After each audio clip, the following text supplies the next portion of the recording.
ଶୁଭ ସକାଳ ପିଲାମାନେ। ସମସ୍ତେ ଆସିଛ? ସମସ୍ତେ ଭଲରେ ଅଛ? ହଁ, ସମସ୍ତେ ଭଲରେ ଥିବ। ଆଜି ଆମେ କିଛି ପାଠ ପଢ଼ିବା। ତୁମମାନଙ୍କୁ ସବୁ ପାଠ ପଢ଼ିବା ପାଇଁ ଭଲ ଲାଗେ? ହଁ, ସମସ୍ତଙ୍କୁ ଭଲ ଲାଗେ। ତେବେ କୋଉ ପାଠ ପଢ଼ିବା ପାଇଁ ଭଲ ଲାଗେ? ସାହିତ୍ୟ, ନା ଗଣିତ, ନା ବିଜ୍ଞାନ, ନା ଇଂରାଜୀ? ଆରେ ଗଣିତ ପାଠ ପଢ଼ିବା ପାଇଁ ଭଲ ଲାଗେ?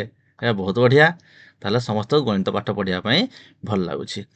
ତାହେଲେ କ'ଣ ପାଇଁ ତୁମମାନଙ୍କୁ ସବୁ ଗଣିତ ପାଠ ପଢ଼ିବା ପାଇଁ ଭଲ ଲାଗୁଛି? ତୁମକୁ ଗଣିତ ପାଠ ଏଇଥିପାଇଁ ଭଲ ଲାଗୁଛି ଯେ ତାକୁ ଆମେ ଦୈନନ୍ଦିନ ଜୀବନରେ ତାକୁ ଆମେ ବ୍ୟବହାର କରୁଛନ୍ତି ବୋଲି ଭଲ ଲାଗୁଛି। Very good. ତାହେଲେ ଗଣିତକୁ ତୁମେମାନେ ଦୈନନ୍ଦିନ ଜୀବନରେ ଭଲ ଭାବରେ ବ୍ୟବହାର କରୁଛ। ଆଜି ବି ଆମେ ଏକ ମଜାଦାର ଗଣିତ ପାଠ ପଢ଼ିବା, ଯେଉଁଟାକି ମୁଁ ଗୋଟେ ମଜାଦାର ଗଣିତ ଭିଡ଼ିଓ ନେଇକି ଆସିଛି। ଦେଖିବା, ଯେଉଁଥିରେ କି ବିଭିନ୍ନ ପ୍ରକାରର ଚିତ୍ର ଅଛି, ଆଉ ସେ ଚିତ୍ର ଗୁଡ଼ିକୁ ଭଲ ଭାବରେ ଦେଖିବା, ଆଉ ତାକୁ ନେଇକି ଆମେ ଗଣିତରେ କେମିତି ବ୍ୟବହାର କରୁଛନ୍ତି ତାକୁ ଏଇଠି ବୁଝିବା। ସମସ୍ତେ ତୁମର ବହି ଖାତା ସବୁ ବାହାର କଲ? ତାହେଲେ ଏବେ ଆମେ ପାଠ ଆରମ୍ଭ କରିବା। ତାହେଲେ କୋଉ ପାଠ ପଢ଼ିବା? ନା ଆମେ ଗଣିତ ପାଠ ପଢ଼ିବା। ତୁମର ଗଣିତ ବହିର ଯେଉଁ ଦ୍ୱିତୀୟ ଅଧ୍ୟାୟ ଅଛି, ପ୍ରସଙ୍ଗ ରେଖା ଓ କୋଣ, ତା ବିଷୟରେ ଆମେ ଟିକେ ଅଧିକ ଆଲୋଚନା କରିବା। ତାହେଲେ ଏଇଠି ଆମେ କିଛି ଚିତ୍ରକୁ ଦେଖିବା, ଆଉ ସେ ଚିତ୍ର ଗୁଡ଼ିକୁ ଭଲ ଭାବରେ ଦେଖିବା ଏବଂ ପୂର୍ବ ଶ୍ରେଣୀରେ ପଢ଼ିଥିବା ପାଠକୁ ମନେ ପକାଇବା। ତାହେଲେ ଦେଖ, ପ୍ରଥମେ ଏଇଟା ଗୋଟେ କ'ଣ? ନା ୟାର ନାଁ ଦିଆହେଇଛି, ଦେଖ ଏ। ତାହେଲେ ରାକେଶ, ଚିତ୍ରଟା କ'ଣ? ହଁ, ଭେରି ଗୁଡ୍। ଏଇ ଚିତ୍ରଟା ହେଉଛି ଗୋଟେ ବିନ୍ଦୁ। ଭେରି ଗୁଡ୍, ରାକେଶ ସବୁ ମନେ ରଖିଛି। ତାହେଲେ ଏବେ ଦେଖିବା ଆଉ ଗୋଟେ ଚିତ୍ର ଦେଖିବା। ଆରେ ରୀତା, ଏ ଚିତ୍ରଟା କ'ଣ? ଦେଖ ଦେଖିଆ। ଏ ପୁଣି ନାଁ ଆସୁଛି। କ'ଣ କ'ଣ ନାଁ ଆସିଲା? ଏଫ୍ ଆଉ ଡି ନାଁ ଦେଇଛନ୍ତି ଆମେ। ତାହେଲେ ଏଇ ଯେଉଁ ନାଁ ଦେଇଛନ୍ତି ଏଫ୍ ଆଉ ଡି, ତାହେଲେ ଏଇଟା କ'ଣ? ଏଫ୍ ଡି ରେଖାଖଣ୍ଡ। ଭେରି ଗୁଡ୍, ରୀତା ସବୁ ମନେ ରଖିଛି। ତାହେଲେ ଏଫ୍ ଡି ରେଖାଖଣ୍ଡ। ତାହେଲେ ଏବେ ପୁଣି ଦେଖିବା ଆଉ ଗୋଟେ ଚିତ୍ର ଆସିଛି। ଦେଖ, ଏଇ ଚିତ୍ରଟା କ'ଣ? ଇଏ ହେଉଛି କ'ଣ? ତାର ନାଁ ଦିଆହେଇଛି ବି। ପୁଣି ଦେଖିବା ଆଉ ଗୋଟେ ବିନ୍ଦୁ କ'ଣ? ସି। ତାହେଲେ ବି ଆଉ ସି। ତାହେଲେ ଏଇଟା କ'ଣ? ନା ରଜତ, କହିଲୁ ୟାର ନାଁ କ'ଣ ଦେଇପାରିବା ଆମେ? ଭେରି ଗୁଡ୍, ୟାର ନାଁ ହେଉଛି ସରଳ ରେଖା। ତାହେଲେ ଯାହା ବି ଦେଖୁଛନ୍ତି ଆମେ, ଆମର ଅଛି ଯେଉଁ ବିନ୍ଦୁ, ରେଖାଖଣ୍ଡ, ସରଳରେଖା, ଯାହା ଦେଖୁଛନ୍ତି ତାକୁ ଆମେ ଆମ ଖାତାରେ କେମିତି ଲେଖିବା? ସମସ୍ତେ ଟିକେ ବାହାର କର, ତୁମ ଖାତା ଗୁଡ଼ା ବାହାର କରିଛ ସବୁ। ଖାତାରେ ଲେଖ, ଦେଖିବା କେମିତି ଲେଖୁଛ ମୁଁ ଟିକେ ଦେଖେ। ଆରେ ରାକେଶ ଲେଖିଲୁ? ଆରେ ରାକେଶ ଲେଖିଛ ଏଫ୍ ଡି। ଏଫ୍ ଡି ଯେଉଁ ତୁମେ ଲେଖିଛ, ଏଫ୍ ଡି କ'ଣ ଠିକ୍ ଅଛି? କ'ଣ ଗୋଟେ ଏଠି ଛାଡ଼ି ଦେଇଛ?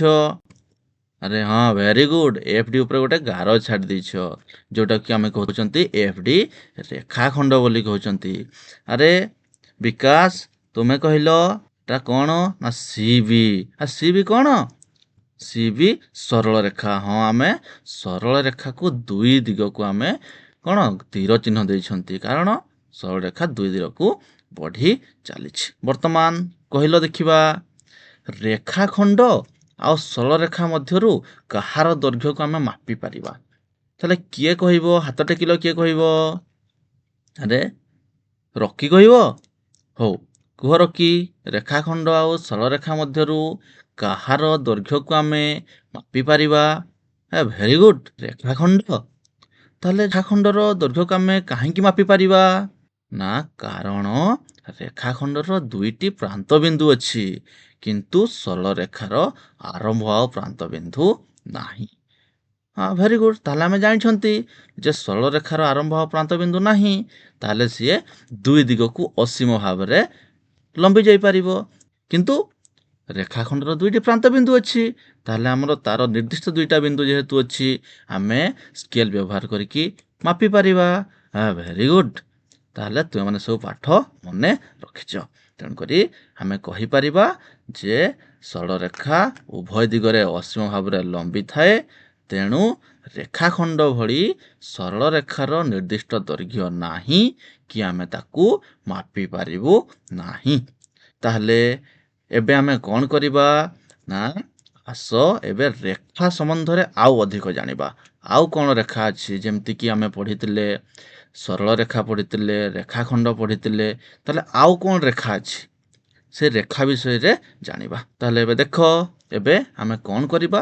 ନା କିଛି ଆଉ ନୂଆ ଚିତ୍ର ସବୁ ଦେଖିବା। ଆରେ ରକି କହିଲ ଏଇ ଯୋଉ ଚିତ୍ରଟା ଦେଖୁଛ ତୁମେ ଏଟା କ'ଣ? ହଁ ଏଇଟା ହଉଛି ଗୋଟେ ସୂର୍ଯ୍ୟ ଉଦୟର ଚିତ୍ର। ତାହେଲେ ସୂର୍ଯ୍ୟ ଉଦୟର ଚିତ୍ରରେ ତୁମେ କ'ଣ କ'ଣ ଦେଖୁଛ?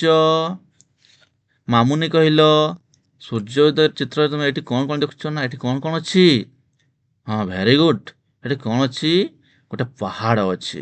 ଆଉ ପାହାଡ଼ ପାଖରୁ ସୂର୍ଯ୍ୟ ଉଦୟ ହେଉଥିବାର ଚିତ୍ରଟା ଆମେ ଦେଖୁଛନ୍ତି। ଦେଖୁଛନ୍ତି ସମସ୍ତେ ପାହାଡ଼ ପାଖରୁ ସୂର୍ଯ୍ୟ ଉଦୟ ହେଉଥିବା ଚିତ୍ର ଦେଖୁଛନ୍ତି। ତାହେଲେ ଏଇ ଯୋଉ ସୂର୍ଯ୍ୟ ପାଖରୁ ଦେଖ ସୂର୍ଯ୍ୟର କିରଣ ଗୁଡ଼ାକ ସବୁ ଆଡ଼କୁ ପୁରା ବିଚ୍ଛୁରିତ ହେଇକି ଯାଉଛି। ଦେଖିପାରୁଛ ସମସ୍ତେ ସୂର୍ଯ୍ୟ ପାଖରୁ ତାର ଯୋଉ ସବୁଆଡ଼କୁ ଆଲୋକ ଗୁଡ଼ିକ ସବୁଆଡ଼କୁ ଆଲୋକର କିରଣ ଗୁଡ଼ିକ ସବୁଆଡ଼କୁ ବିଚ୍ଛୁରିତ ହେଇକି ଯାଉଛି। ତୁମେମାନେ ପ୍ରତ୍ୟେକ ଦିନ ସକାଳେ ଯେତେବେଳେ ସକାଳୁ ଉଠୁଛ ତୁମେମାନେ ଦେଖୁଥିବ ଯେତେବେଳେ ସୂର୍ଯ୍ୟ ଉଦୟ ହେଉଛନ୍ତି ସେତେବେଳେ ସିଏ ସବୁ ଦିଗକୁ ସେମିତି ଆଲୋକ ଗୁଡ଼ାକ ସେମିତି ଯାଉଥିବାର ତୁମେ ଦେଖିଥିବ। ଦେଖିଛ କି ନାହିଁ ରାକେଶ? ଦେଖିଛ ତୁମେ? ହଁ ତୁମେ ଦେଖିଛ। Very good. ତାହେଲେ ଏବେ ଦେଖ ଏଇଟା ଗୋଟେ କ'ଣ କିରେ? ଦେଖ ତୁମ ପରିକା ପିଲାଟିଏ, କିଏ? ବର୍ଷା। ତୁମ ପରିକା ପିଲାଟିଏ ସେ କ'ଣ କରୁଛି? ନା ଗୋଟେ ଘରକୁ ସେ ଦେଖୁଛି। ଆଉ ଏଇଟା ହେଉଛି ଗୋଟେ କ'ଣ? କେଉଁଠି ଦେଖିଛ ଏଇଟା? ଏଇଟା ହେଉଛି ଗୋଟେ ବତି ଘର, ଯେଉଁଟାକି ତୁମେମାନେ ଦେଖିଥିବ ସମୁଦ୍ର କୂଳ ମାନଙ୍କରେ, ଡ୍ୟାମ୍ ମାନଙ୍କରେ ଏସବୁ ଥାଏ। ମନେ ପଡ଼ୁଛି? ଦେଖିଛ? ହଁ ହଁ ବର୍ଷା ଦେଖିଛି। ତେବେ ଦେଖ ସେ ଛୁଆଟି ବସିକି ସେ ଭାବୁଛି ଯେ କ'ଣ ଭାବୁଥିବ ସିଏ? ନା ଦେଖ ସେଠି ଯେମିତି ପୂର୍ବ ଚିତ୍ରରେ ଯେପରି ଆମେ ଦେଖିଲେ, ଏବେ କ'ଣ ଦେଖିଲେ? ନା ସୂର୍ଯ୍ୟ ପାଖରୁ ଆଲୋକର ଯେଉଁ କିରଣ ଗୁଡ଼ିକ ସବୁଆଡ଼କୁ ବିଚ୍ଛୁରିତ ହେଇକି ବାହାରିଛି, ସେହିପରିକା ଏଇ ଲାଇଟ୍ ହାଉସ୍ ବା ବତି ଘରୁ ମଧ୍ୟ ସବୁଆଡ଼କୁ ବାହାରିଛି ପରିକା ଦେଖୁଛି। ତାହେଲେ ସେ ଛୁଆଟା ଭାବୁଛି ଯେ ସବୁ କିପରି ବାହାରୁଛି, ତ ସେଗୁଡ଼ା କ'ଣ ସବୁ କେମିତି ସବୁ ବାହାରୁଛି ସେ ବିଷୟରେ ସିଏ ଭାବୁଛି। ତାହେଲେ ଏବେ ଆମେ ଆଉ ଗୋଟେ ଚିତ୍ର ଦେଖିବା। ଏଇଟା କ'ଣ କିରେ? ସମସ୍ତେ ଏଟାକୁ ସବୁ ବ୍ୟବହାର କରୁଛ। ରାକେଶ ତୁମେ ଏଟା ବ୍ୟବହାର କରୁଛ ନା? ହଁ ଭେରି ଗୁଡ୍। ତୁମେ ଏଟା ବ୍ୟବହାର କରୁଛ। କେତେବେଳେ ବ୍ୟବହାର କରୁଛ? ନା ରାତି ସମୟରେ ଅନ୍ଧାର ହେଲେ ସବୁ ତୁମେ ବ୍ୟବହାର କରୁଛ। ଏଟା କ'ଣ? ଆରେ ବିକାଶ ଏଟା କ'ଣ? ହଁ ଏଇଟା ହେଉଛି ଗୋଟେ ଟର୍ଚ୍ଚ। Very good. ତାହେଲେ ଟର୍ଚ୍ଚରୁ ମଧ୍ୟ ସେମିତି ତୁମେମାନେ ଦେଖିପାରୁଥିବ ସବୁ କ'ଣ? ନା ଆଲୋକର କିରଣ ସବୁ ବାହାରିକି ଯାଉଛି, ଯେଉଁଟାକି ଆମେ ରାତିରେ ଯେତେବେଳେ ଯାଉଛନ୍ତି ଆମକୁ ଦେଖିବାରେ ସାହାଯ୍ୟ କରୁଛି। ତୁମେମାନେ ସବୁ ଟର୍ଚ୍ଚ ବ୍ୟବହାର କର ନା? ହଁ ତୁମେମାନେ ସବୁ ଟର୍ଚ୍ଚ ସବୁ ବ୍ୟବହାର କର। Very good. ତାହେଲେ ଏବେ ଆଗକୁ ଦେଖିବା। ଆରେ ଆମେ ପୂର୍ବରେ ଦେଖିଥିଲେ ସୂର୍ଯ୍ୟ ପାଖରୁ କେମିତି ଗୋଟେ ସବୁ ଦିଗକୁ ବିଚ୍ଛୁରିତ ହେଇକି ଆଲୋକର କିରଣ ଗୁଡ଼ାକ ସବୁ ବାହାରୁଥିଲା। ଏଟା ସେଇ ଚିତ୍ରଟା ଏଠି ଆମେ ଟିକେ ଦେଖୁଛନ୍ତି। କେମିତି ଦେଖିବା ଟିକେ ରାକେଶ? ଦେଖ କ'ଣ ହେଇଛି ଏଇଠି? ନା ଗୋଟେ ଜାଗାରୁ ମାନେ ଗୋଟେ ଉତ୍ସରୁ, ସୂର୍ଯ୍ୟ ହେଉଛି ଆମେ ଜାଣିଛନ୍ତି ଶକ୍ତିର ଗୋଟେ ଉତ୍ସ ବା ଆଲୋକର ଗୋଟେ ଉତ୍ସ। ସେ ଆଲୋକର ଗୋଟିଏ ଉତ୍ସରୁ ସବୁ ଦିଗକୁ ତାର କିରଣ ଗୁଡ଼ିକ ସିଏ ବିଚ୍ଛୁରିତ ହେଇକି ବାହାରୁଛି ପରିକି ଆମକୁ ଦେଖାଯାଉଛି, ବା ସେଇଠୁ ଆମେ ବାହାରୁଛି ବୋଲି କହିପାରିବା। ସମସ୍ତେ ଜାଣିପାରୁଛ ସେ ପୂର୍ବ ଚିତ୍ର ଯେପରି ଦେଖାଯାଉଥିଲା ଏଠି ବି ସେହିପରି ସବୁ ଦିଗକୁ ସିଏ ବିଚ୍ଛୁରିତ ହେଇକି ବାହାରିଛି। ରୀତା ତୁମେ ଜାଣିପାରୁଛ? ହଁ ଭେରି ଗୁଡ୍। ତାହେଲେ ଏଇ ଯେତେ ବି ଆମେ ଚିତ୍ର ଗୁଡ଼ିକ ଦେଖିଲେ, 4ଟି ଚିତ୍ର ଦେଖିଲେ, ଏଇ ଯୋଉ ଚିତ୍ର ଗୁଡ଼ିକ ଗଣିତରେ କେଉଁ ଚିତ୍ର ସହିତ ତାର ସାମଞ୍ଜସ୍ୟ ଅଛି କିଏ କହିପାରିବ କି? ହାତ ଟେକିଲ, କିଏ କହିପାରିବ? ଯେତେ ବି ଆମେ ଚିତ୍ର ଦେଖିଲେ ସେଗୁଡ଼ା ସବୁ ଗଣିତର କେଉଁ ଚିତ୍ର ସହିତ ସାମଞ୍ଜସ୍ୟ ଅଛି କିଏ କହିପାରିବ? ଆରେ ପ୍ରକାଶ ତୁମେ କହିପାରିବ? ହଉ ଦେଖିବା ତାହେଲେ ଆମେ ଏଟା କ'ଣ? ନା ଆମେମାନେ କ'ଣ ଦେଖୁଛନ୍ତି? ନା ଏଇଠୁ ଗୋଟିଏ ବିନ୍ଦୁରୁ ଆରମ୍ଭ ହେଇକି ଇଏ ଗୋଟେ ନିର୍ଦ୍ଦିଷ୍ଟ ଦିଗରେ ଆଗକୁ ଯାଉଛି। ତାହେଲେ ଆମେ କ'ଣ କହିପାରିବା? ନା ଏହାର ଗୋଟିଏ ଆରମ୍ଭ ବିନ୍ଦୁ ଥାଏ କିନ୍ତୁ ଏହା କେବେ ଶେଷ ହେଇନଥାଏ। ଯେମିତିକି ଆମେ ସୂର୍ଯ୍ୟ ପାଖରୁ ଦେଖିଲେ ସୂର୍ଯ୍ୟର ଉତ୍ସରୁ ଗୋଟିଏ ଠିକ୍ ସୂର୍ଯ୍ୟ ପାଖରୁ ବାହାରୁଛି, ସେ ଗୋଟିଏ ଦିଗରେ ପୁରା ଲମ୍ବି ଯାଇଛି। ଆଉ ସେ କେବେ ଶେଷ ହେଇଛି କି? ନାଇଁ। ତେଣୁକରି ଆମେ ତାକୁ କ'ଣ କରିଛନ୍ତି? ନା ଏହାର ଗୋଟିଏ ମୁଣ୍ଡକୁ ତୀର ଚିହ୍ନ ଦେଇକି ଆମେ ଚିହ୍ନେଇଛନ୍ତି। ତମେ ଜାଣିପାରୁଛ? ନା ସମସ୍ତେ ଆମେ ତାର ଗୋଟେ ମୁଣ୍ଡକୁ ତୀର ଚିହ୍ନ ଦେଇଛନ୍ତି। କିନ୍ତୁ ପୂର୍ବରୁ ଆମେ ଯେହେତୁ ସରଳରେଖାର ଦୁଇଟି ମୁଣ୍ଡ ଥିଲା, ତେଣୁକରି ଦୁଇ ଦିଗରେ ସେ ଯାଉଥିଲା ଅସୀମ ଭାବରେ, ତେଣୁକରି ତାକୁ ଦୁଇଟି ଆମେ ତୀର ଚିହ୍ନ ଦେଇକି ଦର୍ଶାଉଥିଲେ। କିନ୍ତୁ ଏଠି ଗୋଟିଏ ଦିଗରେ ଯାଉଛି, ତେଣୁକରି ଆମେ ଗୋଟିଏ ତୀର ଚିହ୍ନ ଦେଇକି ଦର୍ଶାଇଛନ୍ତି। ତାହେଲେ ଏହାକୁ ଆମେ କ'ଣ କହିବା? ନା ଏହାକୁ ଆମେ ରଶ୍ମି ବୋଲି କହିଥାଉ। ଜାଣିପାରିଲ ସମସ୍ତେ? ଆଉ ଥରେ କହୁଛି, ଏହାକୁ ଆମେ କ'ଣ କହିବା? ନା ଏହାକୁ ଆମେ ରଶ୍ମି ବୋଲି କହିଥାଉ। ତାହେଲେ ଆମେ ଏବେ ନିଜ ଖାତାରେ ଟିକେ ଲେଖିବା। କ'ଣ ଲେଖିବା? ଦେଖ, ନା ରଶ୍ମି ହେଉଛି ଏକ ସରଳରେଖାର ଅଂଶ ବିଶେଷ। ଏହା ଏକ ନିର୍ଦ୍ଦିଷ୍ଟ ବିନ୍ଦୁରୁ ଆରମ୍ଭ ହୋଇ ଏକ ଦିଗରେ ଅସୀମ ଭାବେ ବିସ୍ତୃତ। ଏହି ନିର୍ଦ୍ଦିଷ୍ଟ ବିନ୍ଦୁକୁ ଆଦ୍ୟ ବିନ୍ଦୁ ବା ଆରମ୍ଭ ବିନ୍ଦୁ କୁହାଯାଏ। ଲେଖିଲ ସମସ୍ତେ? ତାହେଲେ ଯେମିତିକି ଆମେ କହିଥିଲେ, ସରଳରେଖାର ଯେହେତୁ ସିଏ ଦୁଇଟି ଦିଗରେ ଅସୀମ ଭାବରେ ଯାଉଛି, ତେଣୁକରି ସିଏ ତାର କ'ଣ ଥିଲା? ନା ଦୁଇଟା ତୀର ଚିହ୍ନ ଦେଇକି ଆମେ ଦୁଇ ଦିଗକୁ ଦର୍ଶାଉଥିଲେ। ଆଉ ଏହାକୁ ଆମେ ଗୋଟିଏ ତୀର ଚିହ୍ନ ଦେଇକି ଆମେ ଦର୍ଶାଉଛନ୍ତି। ସିଏ ଯେଉଁ ଦିଗକୁ ସିଏ ବଢ଼ି ଚାଲିଛି ଅସୀମ ଭାବେ, ସେଇ ଦିଗକୁ ଆମେ ତୀର ଚିହ୍ନ ଦେଇକି ଦର୍ଶାଉଛନ୍ତି। ତାହେଲେ ଆମେ ରଶ୍ମିର ନାଁ ଜାଣିଲେ, ତାହେଲେ ଏବେ ଦେଖିବା ଆମେ ତାର ନାଁକୁ ଲେଖିବା। ଯେମିତିକି ଦେଖ, ଏଇଠି ଗୋଟେ ଚିତ୍ର ଆସିଛି। ରାକେଶ ଦେଖିପାରୁଛ? ଏଇଠି କେତୋଟି ବିନ୍ଦୁ ଅଛି? 3ଟି ବିନ୍ଦୁ। Very good. ତାହେଲେ ରୀତା କହିଲ କ'ଣ କ'ଣ 3ଟି ବିନ୍ଦୁ ଅଛି? ଆର୍, କ୍ୟୁ ଆଉ କେ। ତାହେଲେ ପ୍ରକାଶ, ତୁମେ ଟିକେ ଦେଖି କହିଲ ମୋତେ, ଏଇଠି କେତୋଟି ରଶ୍ମି ଅଛି? ନା 2ଟି ରଶ୍ମି ଅଛି। ତାହେଲେ ଗୋଟେ କ୍ୟୁରୁ ବାହାରିଛି କେ ଆଡ଼କୁ ଯାଇଛି, ଆଉ ଗୋଟେ କ୍ୟୁରୁ ବାହାରିଛି ଆର୍ ଆଡ଼କୁ ଯାଇଛି। ଜାଣିପାରୁଛ? ତାହେଲେ ତାର ନାଁ ଦେବା ଆମେ। କ'ଣ କ'ଣ ଅଛି? ନା ଗୋଟେ ଆସିଲା କ୍ୟୁ ଆର୍। ତାହେଲେ କ୍ୟୁ ଆର୍ରେ ଆମେ କ'ଣ? ନା ସେ ଯେହେତୁ କ୍ୟୁରୁ ବାହାରିକି ଆର୍ ଆଡ଼କୁ ଯାଇଛି, ତେଣୁକରି ଆମେ ଆର୍ ଦିଗରେ ଗୋଟେ କ'ଣ ତୀର ଚିହ୍ନ ଦେବା। ପୁଣି ଆସିଲା କ'ଣ? କ୍ୟୁ କେ। ହଁ, କ୍ୟୁ କେରୁ ଏବେ କ'ଣ ଦେବା? ନା କ୍ୟୁରୁ ବାହାରିକି କେ ଆଡ଼କୁ ଯାଇଛି, ତେଣୁକରି ଆମେ କେ ଆଡ଼କୁ ତୀର ଚିହ୍ନ ଦେଇକି ଦର୍ଶାଇବା। ସମସ୍ତେ ନିଜ ନିଜ ଖାତାରେ ଲେଖି ସାରିଲ? ପୁଣି ଆଉ ଗୋଟେ ଆସିଲା ଚିତ୍ର। ଏ ଚିତ୍ରକୁ ଆମେ ଦେଖିବା ଟିକେ। ଏ ଚିତ୍ରରେ କ'ଣ ଅଛି? କେତୋଟି ବିନ୍ଦୁ ଅଛି? ଆରେ ବିକାଶ, କେତୋଟି ବିନ୍ଦୁ ଅଛି? 4ଟି ବିନ୍ଦୁ ଅଛି। Very good. ତାହେଲେ କ'ଣ କ'ଣ 4ଟି ବିନ୍ଦୁ ଅଛି? ଟି, ଏ, ଏନ୍ ଆଉ ବି। Very good. 4ଟି ବିନ୍ଦୁ ଟି ଅଛି, ଏ ଅଛି, ଏନ୍ ଅଛି, ବି ଅଛି। ତାହେଲେ ଏ ଯେଉଁ ଉପରେ ଦିଆଯାଇଥିବା ଚିତ୍ରରେ ରଶ୍ମି କେତୋଟି ଅଛି? ନା ଆମେ ସେ ରଶ୍ମି ଗୁଡ଼ିକୁ ଦେଖିବା, ଆଉ ସେ ରଶ୍ମି ଗୁଡ଼ିକର ନାମକରଣ କରିବା। ତାହେଲେ ଏଇଠି ଆମେ ଦେଖୁଛନ୍ତି ଯେ ଉଭୟ ରଶ୍ମିର ଗୋଟିଏ ଆଦ୍ୟ ବିନ୍ଦୁ ଅଛି। ଅଛି ନା? ଆରେ ଅଛି? ହଁ ଅଛି। ତାହେଲେ ଯଦି ଅଛି, ତାହେଲେ ସେ ଆଦ୍ୟ ବିନ୍ଦୁର ନାମ କ'ଣ? ସେ ଆଦ୍ୟ ବିନ୍ଦୁର ନାମ କ'ଣ ବର୍ଷା କହିଲ? ଆଦ୍ୟ ବିନ୍ଦୁର ନାମ କ'ଣ? ନା ସେ ଆଦ୍ୟ ବିନ୍ଦୁର ନାମ ହେଉଛି ଟି। ତାହେଲେ ସେ ଆଦ୍ୟ ବିନ୍ଦୁର ନାମ ଯଦି ଟି, ତାହେଲେ କ'ଣ କ'ଣ ଏଠି ରଶ୍ମି ଅଛି? କିଏ କହିବ? ପ୍ରତିଭା କହିବ। ତାହେଲେ ପ୍ରତିଭା କହିଲ, ଏଇଠି କ'ଣ କ'ଣ ଅଛି? T A. Very good. ଗୋଟେ ଅଛି ଟି ଏ। ଆଉ କ'ଣ ଅଛି? T N. ହଁ, ଟି ଏନ୍ ବି ହେଇପାରିବ। Very good. ଟି ଏନ୍ ଗୋଟେ ରଶ୍ମି। ଆଉ କ'ଣ ଅଛି? ଟି ବି। ହଁ, ଟି ବି ମଧ୍ୟ ଅଛି। ହେଲା? ତାହେଲେ ତୁମେ ମାନେ ଜାଣିପାରିଲ ଯେ ଏଇଠି ତାର ଗୋଟିଏ ଆଦ୍ୟ ବିନ୍ଦୁରୁ ବାହାରିଛି, ସିଏ ହେଉଛି କିଏ? ଟିରୁ ବାହାରିଛି ବୋଲି ତୁମେ ଜାଣିପାରିଲ। ତେବେ ଏବେ ଆମେ କ'ଣ କରିବା? ସମସ୍ତେ ଏବେ ନିଜ ନିଜର ଖାତା ଆମେ ବାହାର କରିବା, ଏହିପରି ଗୋଟେ ଚିତ୍ର ଅଙ୍କନ କରିବା, ଆଉ ବିଭିନ୍ନ ଯେଉଁ ରଶ୍ମି ଅଛି, ସେ ରଶ୍ମିର ସବୁ ଆମେ ନାଁ ଦେବା। ତାହେଲେ ଦେଖ, ଏଇଠି ଗୋଟେ ଚିତ୍ର ଅଛି, ଦେଖିଲ?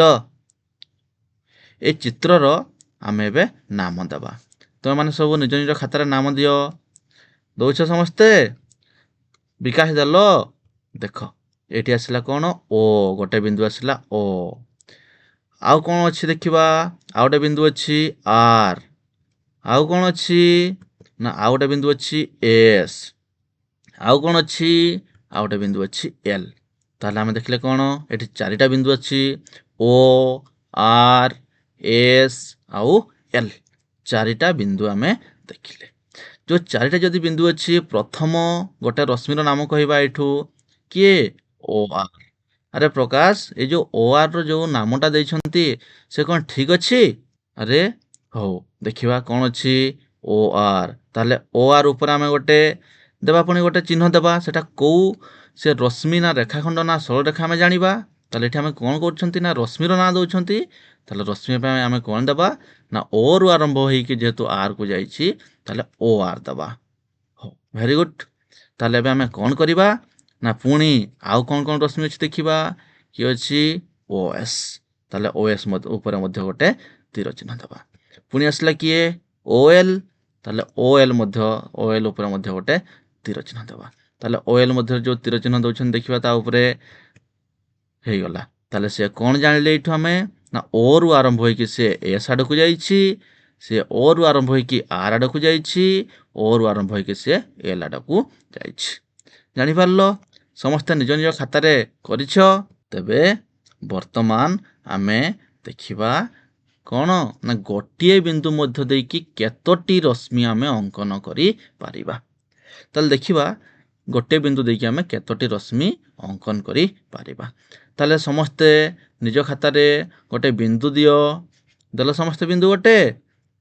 हौ ताहले देखो समस्ते निज निज खातारे रश्मि अंकन करो। देखो मु जेपरि रश्मि अंकन करूछि। देखो एई आसिला रश्मि पुणी हेई गला गोटे रश्मि आउ गोटे रश्मि हला करिपारछ समस्ते। देखो पुणी आसिला आउ गोटे रश्मि अंकन करूछि मु आउ गोटे करिली। एबे आउ गोटे करिबा। देखो ए टाइप रो समस्ते गोटे गोटे गोटे बिंदु रे एपरि रश्मि सबु अंकन कर। समस्त अंकन करलो कि ताहले कौन गोटे बिंदु रे एतिकी ही रश्मि हेई परिबो? विकास एतिकी रश्मि हेई परिबो ना। Very good. आहुरी रश्मि अंकन हेई परिबो। ताहले तुमे माने सबु आहुरी अनेक रश्मि अंकन करि परिबो गोटे बिंदु रे। एठु हमें कौन शिकिले ना मने रखिबा एठी गोटे बिंदुरु असंख्य रश्मि अंकन करा जाई पारिबो। समस्त मन रखिलो निज खाता टिके लिखि दियो। कौन ना गोटे बिंदुरु असंख्य रश्मि अंकन करा जाई पारिबो। सेई रश्मि संपर्कित किछि प्रश्नर उत्तर आलोचना करिबा। एई प्रश्न नंबर 1 रे गोटे चित्र अछि हमर देखो। ताले चित्र देखिलो दिया जाइथिबा चित्र रे दर्शाओ। कौन दर्शाइबा ना प्रथम प्रश्न हला 5टी बिंदु को दर्शाइबा। द्वितीय प्रश्न गोटे सरल रेखा को दर्शाइबा। तृतीय प्रश्न 4टी रश्मि को दर्शाइबा। आउ चतुर्थ प्रश्न 5टी रेखा खंड को दर्शाइबा। ताहले समस्ते एबे आमे एई सबु प्रश्नर उत्तर करिबा। ताहले रीता कहिलो ए जो 5टी बिंदु कौन कौन अछि ना 5टी बिंदु अछि हमर डी ई ओ सी आउ बी। Very good. 5टी सारा बिंदु को से चिन्हट करछंती। एबे विकास कहिलो एठी गोटे सरल रेखा कोटा गोटे सरल रेखा अछि ए चित्र रे कोठी गोटे सरल रेखा अछि। भल भाबे चित्र को निरीक्षण करो। हाँ डी बी होची गोटे सरल रेखा।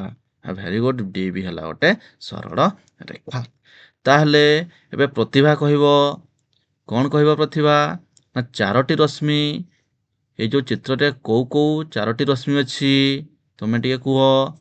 हो देखो कौन कौन अछि ओ बी ओ सी ओ ई आउ ओ डी।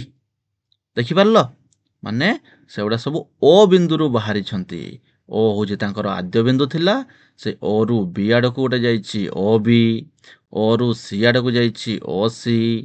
ओ रु ई आडको जाइछि ओ ई। ओ रु डी आडको जाइछि ओ डी। ताहले आमे एठी 4टी कौन 4टी रश्मि आमे पाइछंती। प्रतिभा ठीक उत्तर देइछि। 4 नंबर प्रश्न को देखिबा। 4 नंबर प्रश्न किए उत्तर दबो वर्षा। हो वर्षा कहिलो 4 नंबर प्रश्न रो उत्तर कौन हबो 5टी रेखाखंड आमे खोजिबा। हो वर्षा 5टी रेखाखंड खोजिलो कौन कौन अछि डी ई ओ ओ बी ई बी आमे ଏହିପରିକା 5ଟି ରେଖାଖଣ୍ଡ ଆମେ ପାଇ ଯାଇଛନ୍ତି। ଦେଖ ଏଇ ଆସିଲା ଅଛି ଆମର କ'ଣ ଗୋଟେ ବିନ୍ଦୁ ଅଛି, ତାପରେ ଆଉ ଗୋଟେ ବିନ୍ଦୁ ରହିଲା, ତାପରେ ପୁଣି ଆଉ ଗୋଟେ ବିନ୍ଦୁ ଆମେ ରଖିଛନ୍ତି, 3ଟି ବିନ୍ଦୁ ଅଛି। ଦେଖ ପ୍ରଥମ ବିନ୍ଦୁର ନାମ କ'ଣ ନା ପ୍ରଥମ ବିନ୍ଦୁର ନାମ ହେଉଛି ଓ, ତାପରେ କ'ଣ ବି, ତାପରେ କ'ଣ ଅଛି ନା ଏ। 3ଟି ବିନ୍ଦୁ ଆମର ଅଛି ଏଠି, ଓ ଗୋଟେ ବିନ୍ଦୁ, ବି ଗୋଟେ ବିନ୍ଦୁ, ଆଉ ଏ ଗୋଟେ ବିନ୍ଦୁ। ତାହେଲେ ଓ ବି ଆଉ ଏ ଉପରେ ଗୋଟେ ଆମେ ରଶ୍ମି ଗୋଟେ ଅଙ୍କନ କରିଛନ୍ତି, ଦେଖିପାରୁଛ ସମସ୍ତେ। ତାହେଲେ ଏଇ ପ୍ରଶ୍ନରେ କ'ଣ ଅଛି ଦେଖିବା। ଦେଖ ଏଠାରେ ଓ ଏ ଗୋଟାଏ ରଶ୍ମି, ଦେଖିପାରୁଛ ଏ ଗୋଟେ ରଶ୍ମି, ଏହା ଓ ବିନ୍ଦୁରୁ ଆରମ୍ଭ ହୋଇଛି ଏବଂ ବି ବିନ୍ଦୁ ମଧ୍ୟ ଦେଇ ଯାଇଅଛି। ଓ ରୁ ଆରମ୍ଭ ହୋଇ ବି ବିନ୍ଦୁ ମଧ୍ୟ ଦେଇକି ଯାଇଅଛି। ତାହେଲେ ପ୍ରଥମ ପ୍ରଶ୍ନ, ତୁମେ ଏହାକୁ ଓ ବି ଭାବେ ନାମକରଣ କରିପାରିବ କି? ପ୍ରକାଶ, ତୁମେ ଏହାକୁ ଓ ବି ଭାବରେ ନାମକରଣ କରିପାରିବ କି? ତାକୁ ଓ ବି ଭାବରେ ନାମକରଣ କରିପାରିବୁ। ବହୁତ ବଢ଼ିଆ। ତେବେ ଏବେ ଆମେ ଦ୍ୱିତୀୟ ପ୍ରଶ୍ନକୁ ପଢ଼ିବା। କ'ଣ ଅଛି ଦ୍ୱିତୀୟ ପ୍ରଶ୍ନ? ଆମେ ଓ ଏ ରଶ୍ମିକୁ ଏ ଓ ରଶ୍ମି ଭାବରେ ଲେଖିପାରିବା କି? ରକି କହିଲ, ଆମେ ଓ ଏ ରଶ୍ମିକୁ ଏ ଓ ରଶ୍ମି ଭାବେ ଲେଖିପାରିବା କି? ଯଦି ନା, ତାହେଲେ ଆମେ କାହିଁକି ଲେଖିପାରିବା ନାହିଁ? ରଶ୍ମି ଯେଉଁଟା କହୁଛନ୍ତି ସେ ରଶ୍ମିର ଆଦ୍ୟ ବିନ୍ଦୁ ଥାଏ, କିନ୍ତୁ ତାର ପ୍ରାନ୍ତ ବିନ୍ଦୁ ନଥାଏ, ଏବଂ ଏହା ଯେଉଁ ଦିଗରେ ଗତି କରିଥାଏ ସେହି ଦିଗକୁ ତୀର ଚିହ୍ନ ଦିଆଯାଇଥାଏ। କିନ୍ତୁ ଏଇଠି ଆମେ ଦେଖିଲେ ସେ ଓ ରୁ ବାହାରିକି ଏ ଆଡ଼କୁ ଯାଇଛି, ତେଣୁକରି ଓ ଏ ରଶ୍ମି ଆମେ ଦେଇଛନ୍ତି, କିନ୍ତୁ ସେ ଓ ରୁ ବାହାରିକି ଏ ଆଡ଼କୁ ଯାଇଛି। ଏ ରୁ ବାହାରିକି ସେ ଯଦି ଓ ଆଡ଼କୁ ଯାଇଥାନ୍ତା, ତାହେଲେ ଆମେ ତାକୁ ଏ ଓ ରଶ୍ମି ବୋଲି ତାକୁ କହିଥାନ୍ତେ।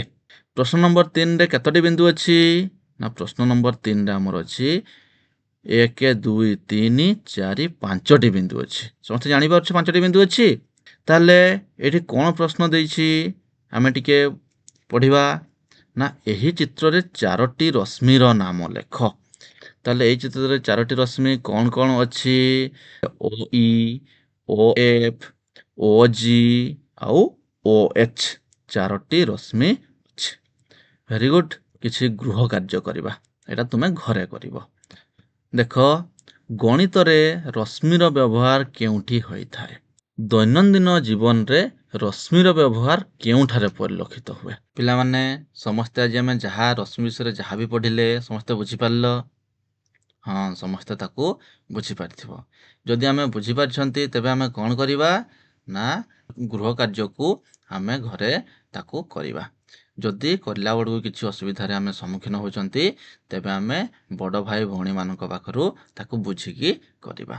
ଯଦି ସେଥିରେ ବି କିଛି ସନ୍ଦେହ ରୁହେ, ତାହେଲେ ମୋତେ ପୁଣି ତୁମେମାନେ ପଚାରିପାରିବ, ମୁଁ ତୁମର ସମସ୍ତ ସନ୍ଦେହ ଦୂର କରିଦେବି। ଖୁସିରେ ଶିଖିବା ସମସ୍ତଙ୍କ ଅଧିକାର। ନମସ୍କାର।